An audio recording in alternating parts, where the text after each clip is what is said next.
నమస్తే, welcome to our channel. మొన్నటి సార్వత్రిక ఎన్నికల్లో వచ్చిన ఫలితాలు ఏపీలో వైసీపీని నిజంగానే జీరోని చేసేలానే ఉన్నాయన్న వాదనలకు అంతకంతకు బలం చేకూరుతోంది. 2019 ఎన్నికల్లో అధికారం దక్కిన తర్వాత ఇక 30 ఏళ్ల వరకు మనల్ని అధికారం నుంచి దించేవారు ఎవరూ లేరని వైసీపీ అధినేత వైఎస్ జగన్మోహన్ రెడ్డి ధీమా వ్యక్తం చేశారు. జగన్ మాట నిజమేనని ఆయన అనుంగులు కూడా భావించారు. అలాంటి జగన్ అనుంగుల్లో నెల్లూరు సిటీ ఎమ్మెల్యేగా, జగన్ క్యాబినెట్లో చదువు రాని జలవనరుల శాఖ మంత్రిగా పేరు తెచ్చుకున్న అనిల్ కుమార్ యాదవ్ ఒకరు.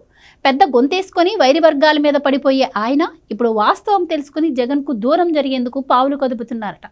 అనిల్ ఒక్కరే కాదు, అనిల్ మాదిరే జగన్ను నమ్మి తన రాజకీయ జీవితాన్నే ప్రశ్నార్థకం చేసుకొని పెడన మాజీ ఎమ్మెల్యే, మాజీ మంత్రి జోగి రమేష్ కూడా వైసీపీని వీడేందుకు రంగం సిద్ధం చేసుకున్నారట.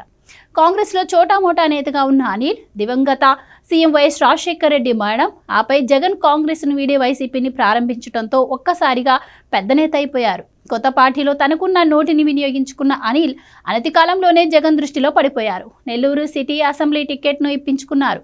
ఏకంగా అక్కడి నుంచి ఎమ్మెల్యేగా గెలిచి ఆపై మంత్రి కూడా అయిపోయారు. బీసీ సామాజిక వర్గానికి చెందిన అనిల్ రాజకీయంగా మరింత పురోభివృద్ధిలోకి రావాల్సిన ఈ సమయంలో జగన్ తీసుకున్న ఓ నిర్ణయం ఆయనను జీరోను చేసి పారేసింది. నెల్లూరు సిటీ ఎమ్మెల్యే టికెట్ కాదని అనిల్ను ఏకంగా ఆయన సొంత జిల్లా నెల్లూరును దాటించి పల్నాడు జిల్లా నరసరావుపేట ఎంపీగా పోటీ చేయించారు. టీడీపీ నుంచి సిట్టింగ్ ఎంపీగా విద్యావంతుడిగా పేరున్న లావు శ్రీకృష్ణదేవరాయలు చేతిలో అనిల్ చిత్తుగా ఓడిపోయారు.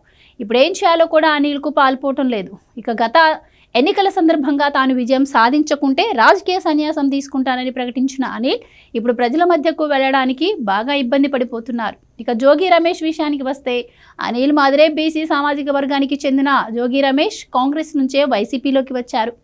వైఎస్ఆర్ ఫ్యామిలీ అంటే వల్లమలిన అభిమానం చూపించే జోగి జగన్ అంటే ప్రాణమిస్తానంటూ సెటరికల్ డైలాగులు పేల్చేశారు. ఇక 2019 ఎన్నికలకు ముందు నుంచి కృష్ణా జిల్లా పెడన నియోజకవర్గం కేంద్రంగా రాజకీయాలు చేసిన జోగి అక్కడి నుంచి 2019లో ఎమ్మెల్యేగా ఎన్నికయ్యారు. వైసీపీ అధికారంలో ఉండగా నాడు విపక్ష నేతగా ఉన్న ప్రస్తుత సీఎం నారా చంద్రబాబు నాయుడు ఇంటిపై దాడి చేసేందుకు మంది మార్బలాన్ని వేసుకుని వెళ్లిన జోగి జగన్ దగ్గర మరిన్ని మార్కులు కొట్టేశారు. ఈ క్రమంలోనే ఆ తర్వాత జరిగిన మంత్రివర్గ పునర్వ్యవస్థీకరణలో జోగికి జగన్ మంత్రి పదవి ఇచ్చారు. మొన్నటి ఎన్నికల దాకా ఆయన మంత్రిగానే కొనసాగిన అనిల్ మాదిరే జోగి కూడా జగన్ షఫ్లింగ్ డెసిషన్కు బలయ్యారు. అప్పటిదాకా తనకు పట్టున్న పెడనను కాదని పెరంలూరు నుంచి జోగిని పోటీ చేయించారు. ఫలితంగా టీడీపీ నేత బోడే ప్రసాద్ చేతిలో చిత్తుగా ఓడిపోయారు. ఆపై చంద్రబాబు ఇంటిపై దాడికి యత్నం, అగ్రిగోల్డ్ భూముల వ్యవహారంలో జోగి కుమారుడి అరెస్ట్, విడుదల తదితర పరిణామాల నేపథ్యంలో జగన్కు దూరం జరగాలని జోగి నిర్ణయించుకున్నారు. ఈ కారణంగానే ఆదివారం జరిగిన దేవినేని అవినాష్ పదవి ప్రమాణ స్వీకారానికి జోగి డుమ్మా కొట్టారు.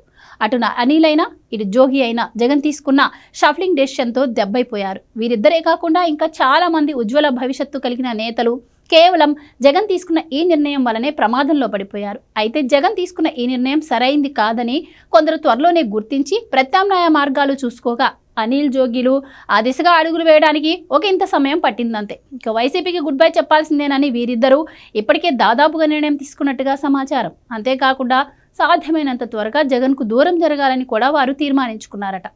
అయితే వైసీపీని వీడితే తమకు హక్కున చేర్చుకునే పార్టీలు ఏంటన్న దానిపై అనిల్ తర్జన భర్జన పడుతున్నట్టు సమాచారం.